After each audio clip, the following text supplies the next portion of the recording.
It's Tuesday, April 28th, and this is now on HNN. We've really got to be careful and very circumspect. U.S. coronavirus cases top 1 million. Here at home, a glimmer of hope.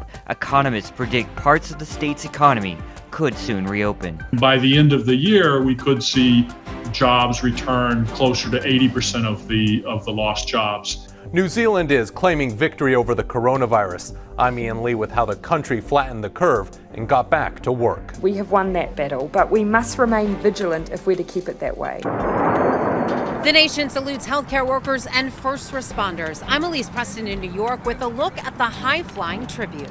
With hair salons now empty, stylists are adapting during the coronavirus crisis. I'm Michelle Medina with the creative ways they're doing business. These stories plus breaking news, Mayor Harry Kim says he will seek re-election. Coming up on This Is Now.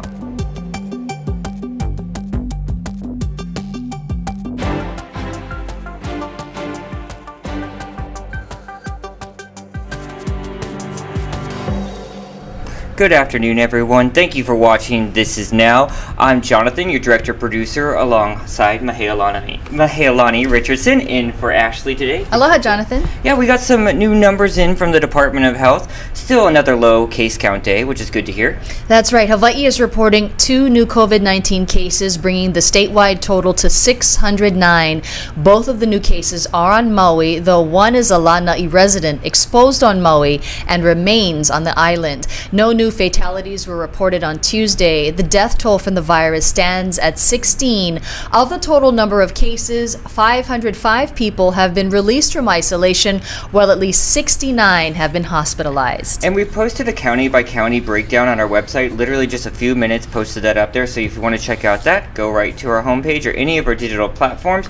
Meanwhile, let's talk about the mainland, because parts of the U.S. are still taking steps towards reopening. And that even as the cases of coronavirus top 1 million now in the U.S. We got Michael George in New York who gives us a wrap-up. Texas inched closer to easing stay-at-home orders Thursday, allowing restaurants, movie theaters, and retailers to reopen during the coronavirus pandemic. If we let our foot off the gas right now, the virus will inevitably come back. Florida Governor Ron DeSantis met with President Trump Tuesday to discuss reopening his state's economy. This is going to be a gradual process.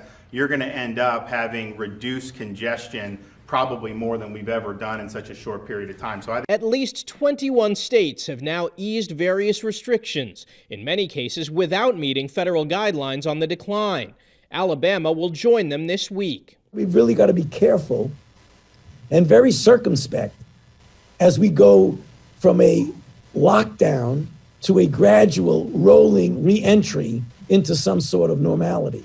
While other states are opening back up, officials here in New York City are planning to shut down 40 miles of roads to cars next month to allow New Yorkers more room to walk around while social distancing. I think maybe today is the day the nightmare will be over, but it's not. In hard-hit New York, the death toll continues to drop, but the state is not out of the woods yet. We have to have a facility where somebody who is positive can quarantine for the 2 weeks without going home, and we have to identify them now. Adding to the anxiety, this social media footage from a passenger on an American Airlines flight from New York City to Charlotte over the weekend, clearly showing a lack of social distancing, and some passengers are not wearing masks. In a statement, American Airlines said it's limiting the number of passengers on each aircraft, and gate agents will also continue to reassign seats to create more space between customers. Michael George, CBS News, New York. The State Labor Department is also reporting new numbers showing Hawaii's jobless claims are actually lower than originally thought. Now, the Unemployment Office received nearly 310,000 claims, but more than 88,000 were duplicates. So the actual number is just below 222,000, still about a third of Hawaii's workforce. Now, of those claims, more than 28,000 were denied. Now, just moments ago, Director Scott Murakami from the State Unemployment Office spoke at the state capitol to a Senate committee. On Saturday, from what I understand, they took in about 100,000 calls. Now, those aren't unique people now. There are multiple people calling in, but that's the volume that they're seeing. And then now that we have this better call center, number one, improve the messaging, which is important. But number two, I think we can get better analytics to determine just how big the backlog and concerns are. I think the messaging is so important because these people are saying they're not even going to get a call back. They don't know what's going on. So they keep calling. So if somebody just called them back, they might not do that. It might free up the system. So can you also say again, loud and clear, that even if it comes in late, they will still get paid because that's what they're worried about. So maybe they'll allay their anxiety a little bit. And you're exactly right. Even if they have not had a chance to file, from the date of separation, if they are eligible for the unemployment benefit, they will get their full benefit up to the date that they had separation of duty. All right, that was Scott Murakami speaking there to the Senate committee just moments ago. Meanwhile, a new report out today by the UH Economic Research Organization shows businesses expect to rehire the majority of their laid-off workers as soon as they are allowed to reopen, that is. But some jobs won't be coming back. Lynn Kawano shows us that in this report she filed.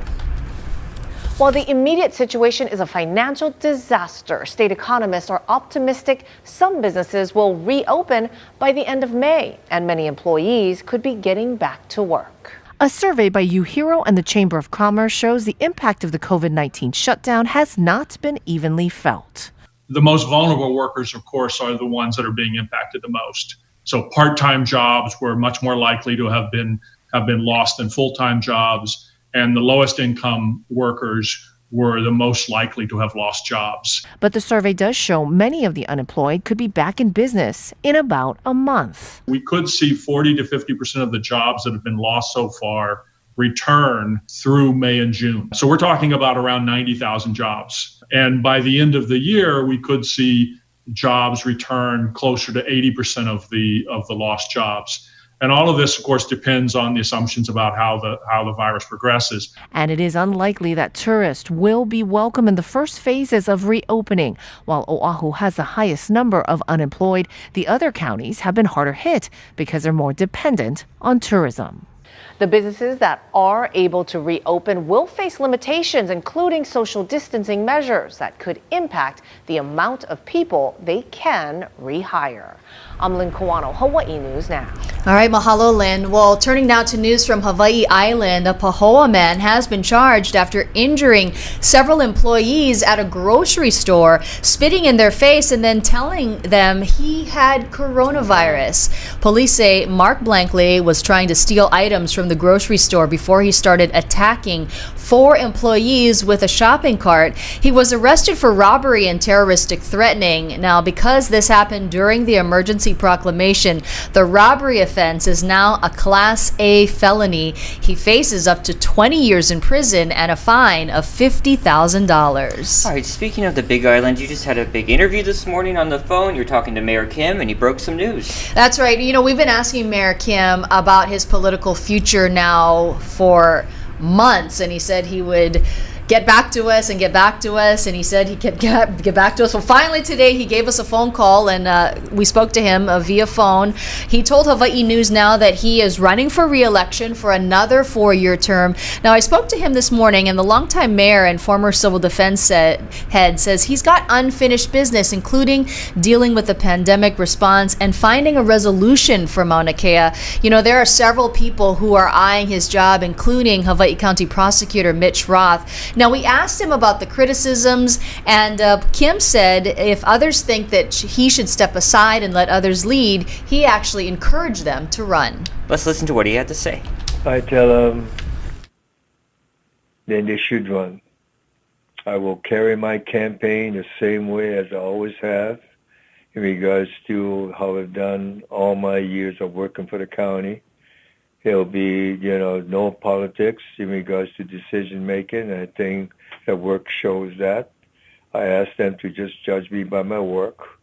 I asked them to understand the campaign will be the same as ever. There will be no major campaign organization. Never has and never will be. There will be no fundraiser. I've never had and never will be. And I ask for only one thing. Judge me by my work. If it is not what you want in regards to as your mayor, then I thank you for the past, And if this is what you want, then I ask for your support. It's as simple as that. Mayor Kim speaking to you just moments ago. That's right. And, you know, Kim, in other political campaigns, he has not accepted donations greater than $10. He says that he's going to do this again this time around.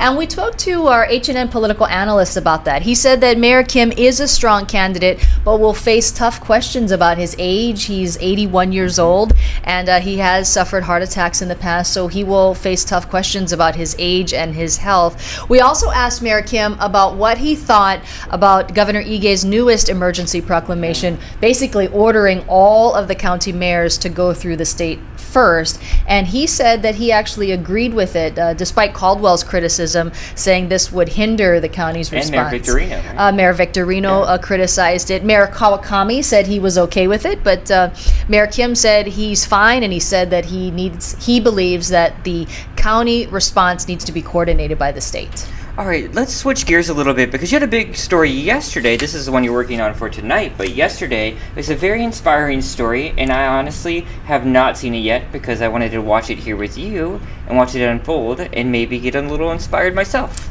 Yeah, you might want to get some tissue, Jonathan, because so. These were tears of joy when this patient was released from the hospital. Edward Nakamura is one of 493 COVID patients who've been released from isolation, and he had a tough battle, 16 days in the hospital at Palimomi, and he got a standing ovation as he was discharged. Well, let's play it out for you right now. On Sunday, there were cheers and tears of joy for 61-year-old COVID survivor Edward Nakamura from the medical staff at Palimomi Medical Center.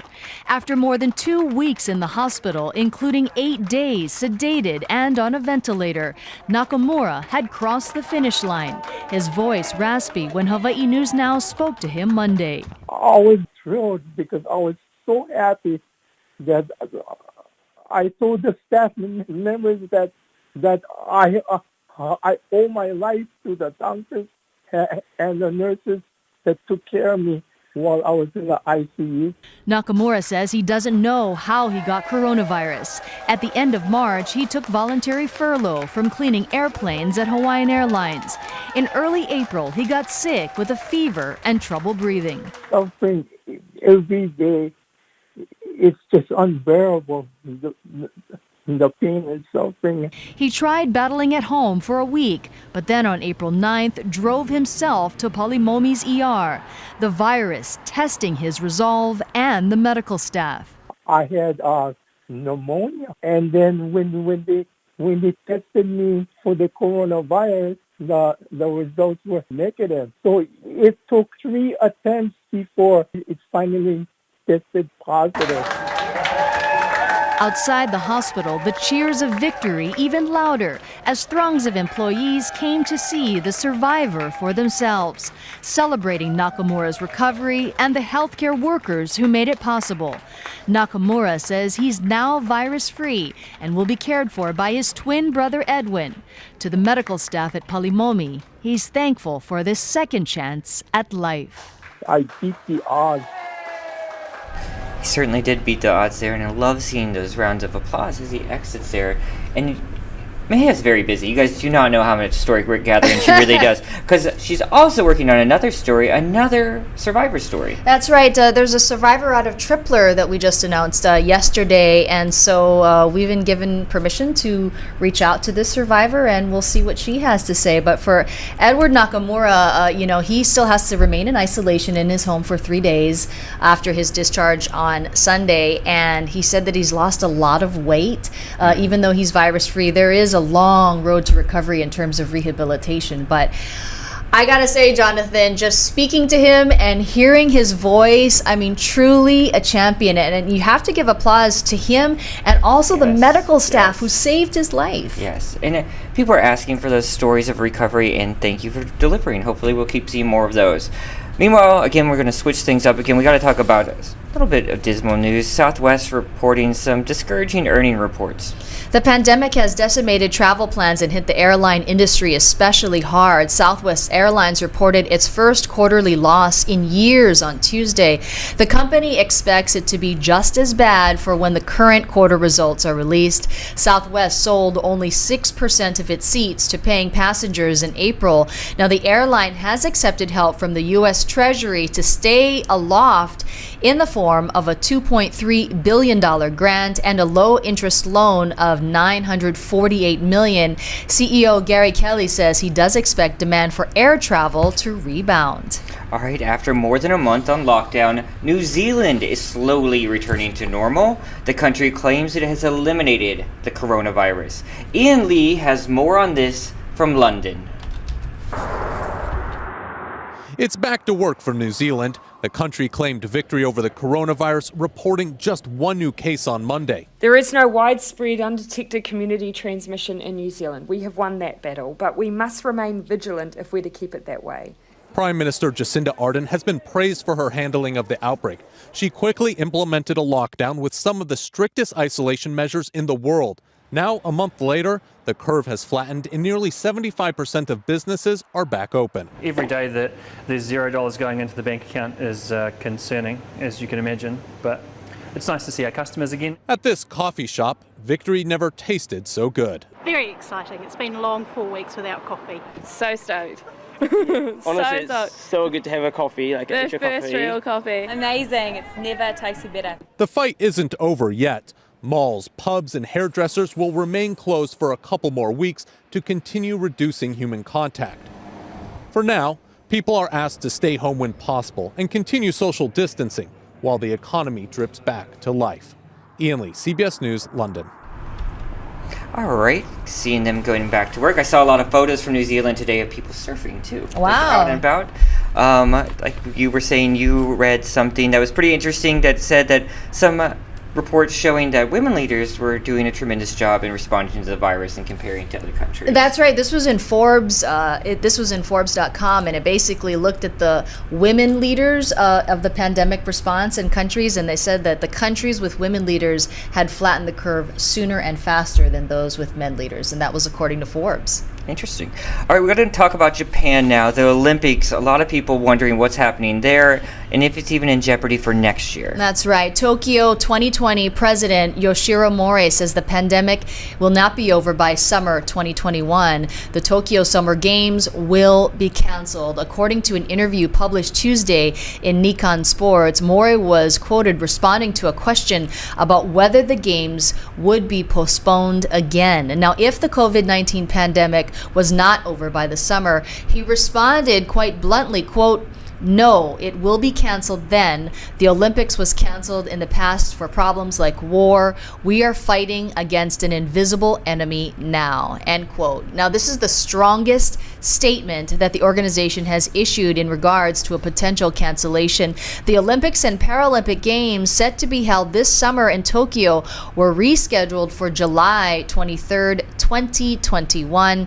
Now, as of April 27th, Japan has more than 13,000 positive cases of COVID-19. It's interesting that they'll still be called the 2020 Olympics if they do take place next year, actually, even though it's 2021.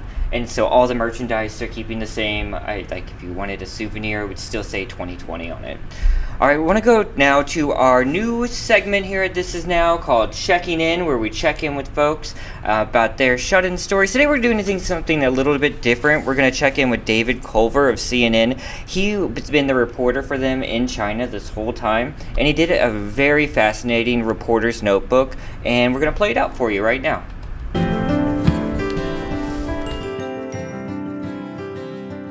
It's Tuesday, April 21st, and after, I guess it was about 2.5 months.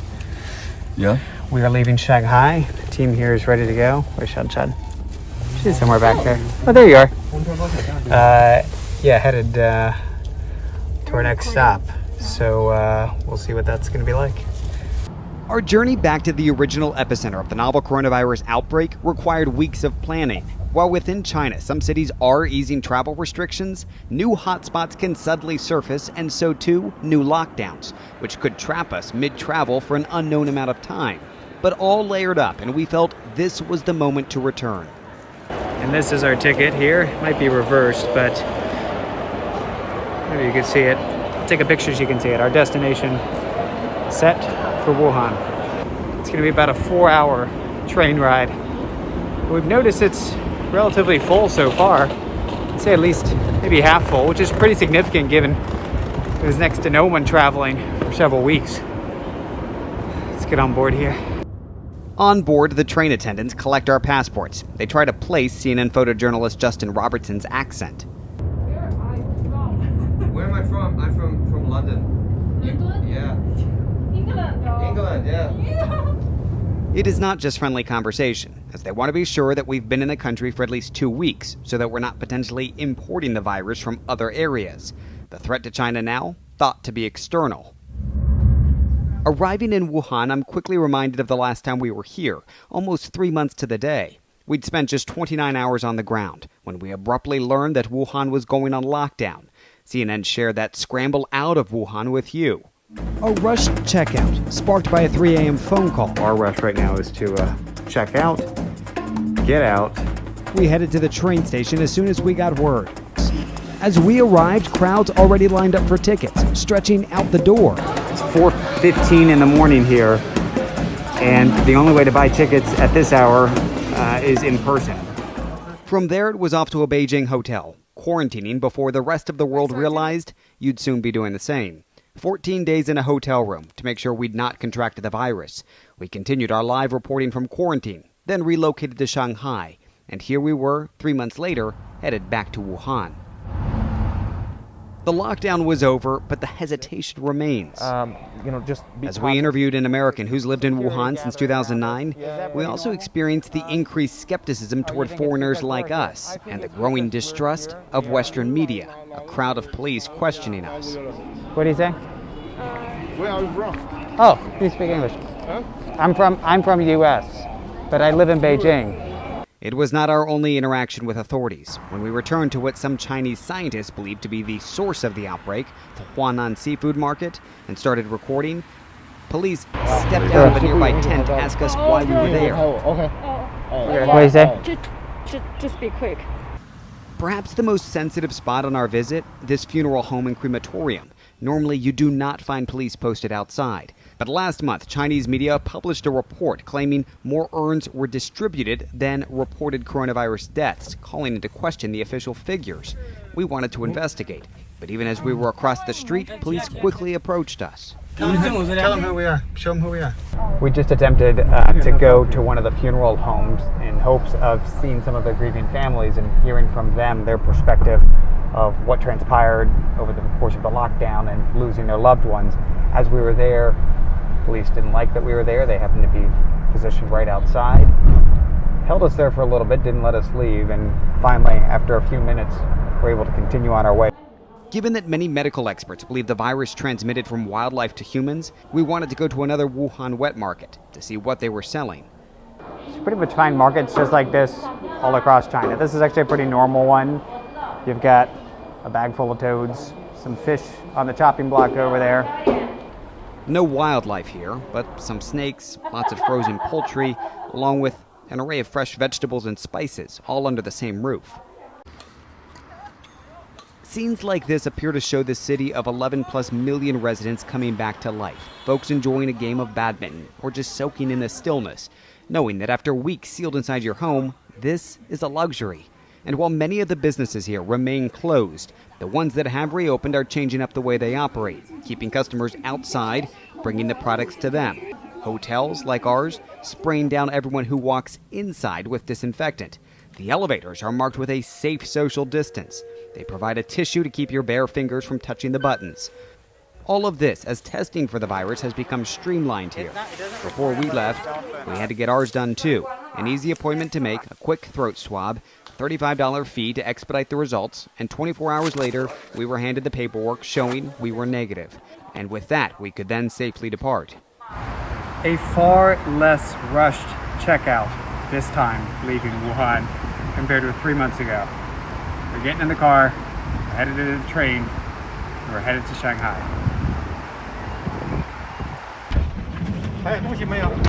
On the train back, police carefully examining our passports and test results, allowing us to return to Shanghai without having to do another quarantine.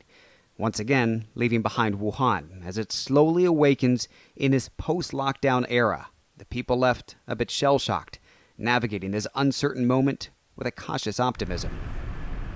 David Culver, there's Reporter Notebook. Fascinating reporting. Well done. Really, really eye-opening just how many steps they have to go through just to get from place A to B.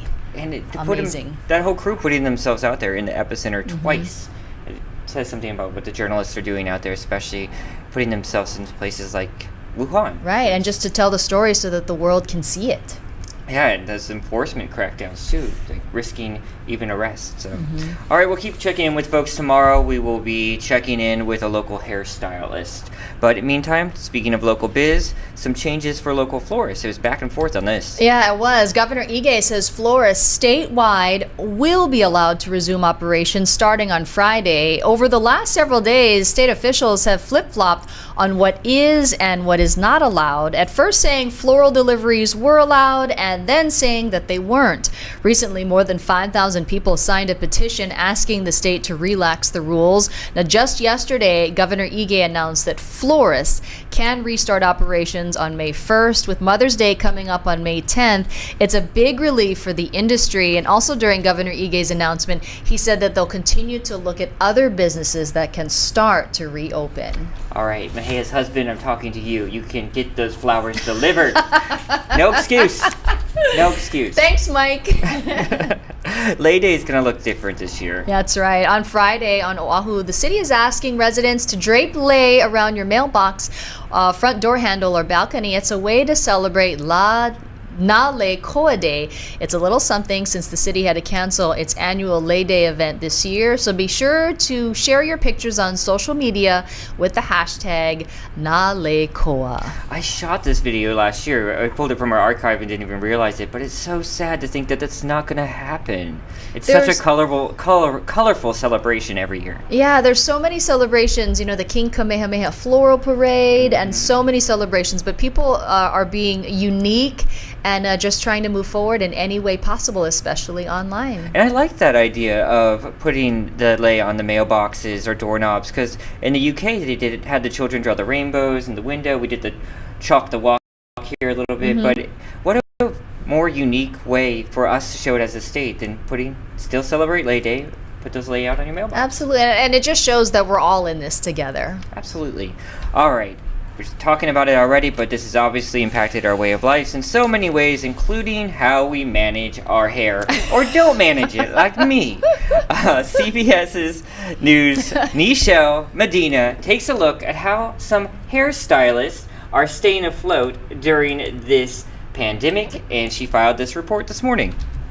Michelle Hanso has been coloring and styling hair for 7 years. With salons and barbershops closed across the nation, Hanso, like others, is getting creative to keep her business going during the coronavirus crisis. Having to lay people off and them not having income either is the hardest part. Hanso is working from home. She's now boxing up personalized color kits and delivering them to clients. The response has been good. I was a little shocked at how many people were that concerned with their grays though too.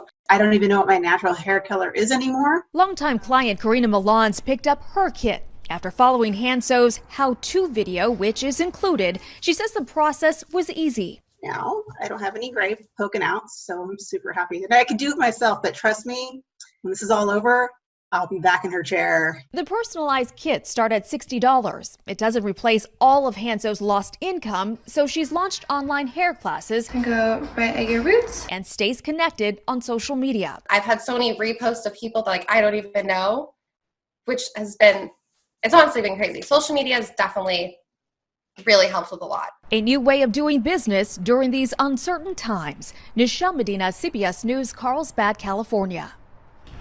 All right. Some people come up with some good ideas there. Jonathan, you want to see this? I don't know. Can you see it on camera? You do not have a single gray. You're so lying. I'm getting issues, so we're just going to have to wait it out. But I do like the home delivery services. I don't know. Maybe we can get creative in the makeup room back there. Don't trust me, though. All right, cuz now it's time to get to my favorite part of the show. It's time for some good medicine, folks. It's time where we focus on the positive. Everyone needs that, right? That's right. It's about TP. The latest deal at Zippy's restaurants is toilet paper. The restaurant is partnering with the organization Everyone Hawaii to sell 4 rolls for $10. Zippy says a portion of the sales will go toward feeding Hawaii's healthcare workers. The deal runs through May 31st or until they sell out. 4 rolls left. I'm good.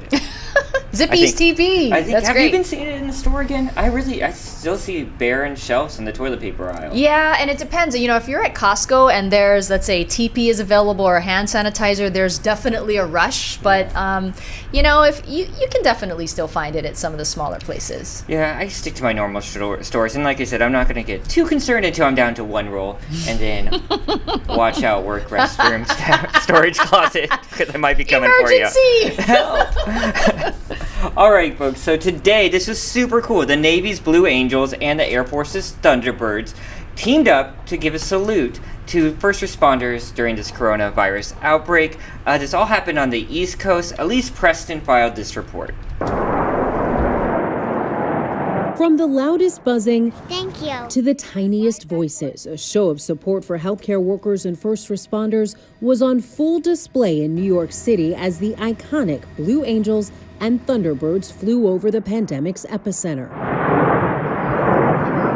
Organizers warned families to watch the flyover close to their homes and to maintain social distancing.